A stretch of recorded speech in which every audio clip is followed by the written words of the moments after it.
All right, this training for the Imjin Parkway widening project is being provided by Pacific Paleontology of Monterey. The Imjin Parkway, then and now.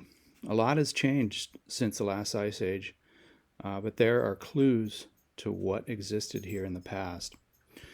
The project is located within the geological units that largely consist of ice age sand deposits. This is a view of where the drilling borehole studies have been done and where project employees may have the highest chance of seeing preserved fossils where the red marks are. This painting shows what the Imjin Parkway area probably looked like during the last ice age based on the fossils that have been found in the area. Okay, the next three photos are probably the most important things to keep an eye out for. The color, the texture, the shape. I'll be showing these a few times here to reinforce what they look like.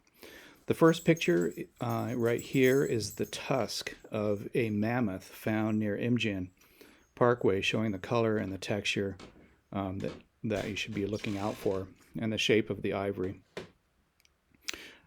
This is actually a very large bone. You can't really get a sense of it by the scale you see there. That scale is probably about 10 centimeters long, but these tusks can be upwards of 12 feet long.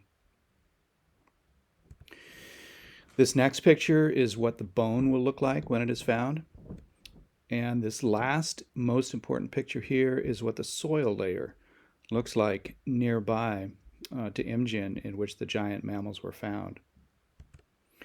The first group of creatures we're going to be talking about are the mammoths and mastodons that used to live here, and they were big. This is a photo of the Castroville excavation where we found the preserved skeletons of mammoths, mastodons, ground sloths, bison, primitive horses, and many other small vertebrates from the grassland and forest environments. This shows the work crews that were required to extract these skeletons and take special notice of the color of the texture of the soil. Here's another view showing the excavation of a mastodon skull. This is in Hemet, California. And here's another photo from that location showing what a mastodon skull looks like. Mastodons have slightly different teeth, which we'll get into in a little bit, but this shows you the giant scale of these creatures. So pretty amazing. Here's another megamammal excavation site that shows the colors of the sediments relative to the bone and what to look out for. Here's two teeth of a mammoth found in Watsonville, showing what to look for. The larger tooth is nearly a foot long, and these are at the Santa Cruz Museum of Natural History where I work. Same two teeth as in the last slide from Watsonville, showing the grinding surfaces. And these mammoths grazed on grasses. Here's an up-close view of the grinding surface, showing what to look for, again at the Santa Cruz Museum. Another view of the distinctive grinding surface of the mammoth tooth, and another mammoth tooth from Watsonville, showing a slightly different color. This photo shows what the color and texture and shape of mammoth ivory and sediment looks like from the Castroville mammoth site. And here's another view of that same area. And again, yet another view. This is what to look out for. Again, I'll be showing these a couple of times. And again, here's what the bone looks like. Just to keep this fresh in your mind, this is what you want to look out for. And this is the soil.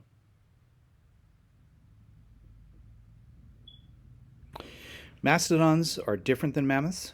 Both are elephants, but the mastodon is smaller and stockier. We had both mammoths and mastodons living nearby. The teeth of mastodons are also very different. Here's a tooth of a mastodon. It's about 15 centimeters long, so about the length of your hand, and it shows that these teeth are designed to eat tree leaves, while the mammoth's teeth are designed to browse on grass like a horse.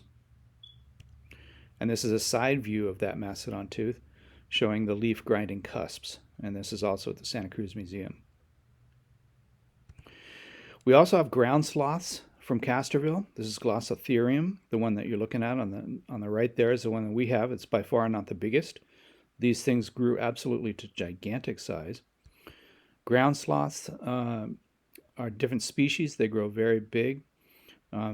This specific one, of course, not from Castorville. We found less bones than this in Castorville. But here's a view of the bone inside the toenail of that giant sloth, if you can imagine that, showing what it looks like. And finally, again, lastly, here, those three last pictures again to show you and remind you this is what the tusk of a mammoth looks like, found near Imjin. This is what the bone looks like when it is found. And finally, this last important picture here is what the soil looks like in which the giant Ice Age mammals are found. All right, thank you. Please direct any questions to Pacific Paleontology, Wayne Thompson, using the contact information that you see on your screen here. All right, thank you.